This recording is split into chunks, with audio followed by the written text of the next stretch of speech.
काँग्रेसचे प्रदेशाध्यक्ष हर्षवर्धन सपकाळ यांनी टिपू सुलतान यांची तुलना छत्रपती शिवाजी महाराजांशी केली। त्याचे तीव्र पडसाद संपूर्ण राज्यभर उमटतायत।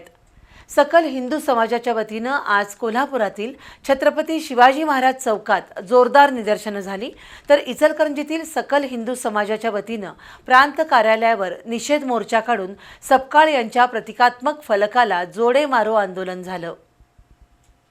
हिंदवी स्वराज्य संस्थापक छत्रपती शिवाजी महाराजांशी टिपू सुलतान यांची तुलना केल्याचं प्रकरण काँग्रेसचे प्रदेशाध्यक्ष हर्षवर्धन सपकाळ यांना चांगलंच भोवलंय।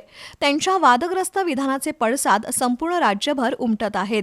मालेगाव महापालिकेतील एका पदाधिकाऱ्यानं आपल्या दालनात टिपू सुलतानचा फोटो लावला। या घटनांचा निषेध करण्यासाठी सकल हिंदू समाजाच्या वतीनं आज महाराष्ट्रातील सर्व जिल्ह्यात आंदोलनं झाली। कोल्हापुरातील सकल हिंदू समाजाच्या वतीनं छत्रपती शिवाजी महाराज चौकात उग्र आंदोलन झालं।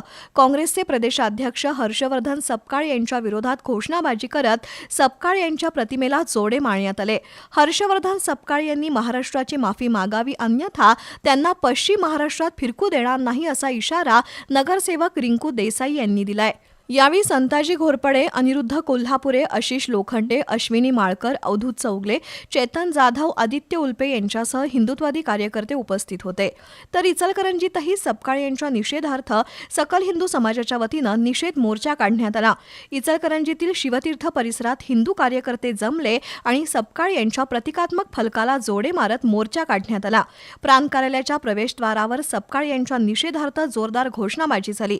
छत्रपती शिवाजी महाराजांचा अवमान खपून घेतला जाणार नाही। काँग्रेसकडून जाणून बुजून इतिहासाचं विकृतीकरणच केलं जात आहे। टिपू सुलतानचं उदात्तीकरण करणाऱ्या सपकाळ यांच्यावर राज्य सरकारनं कारवाई करावी अशी मागणी करण्यात आली।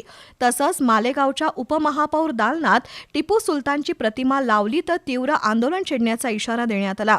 या आंदोलनात गजानन महाजन गुरुजी, डॉक्टर राजेश पवार, श्रीरंग खवरे, प्रसाद जाधव, सुजित कांबळे, अमृत भोसले, सनत कुमार दायमा, अरविंद कुलकर्णी यांच्यासह भाजपचे नगरसेवक, हिंदुत्ववादी संघटनांचे पदाधिकारी सहभागी झाले होते।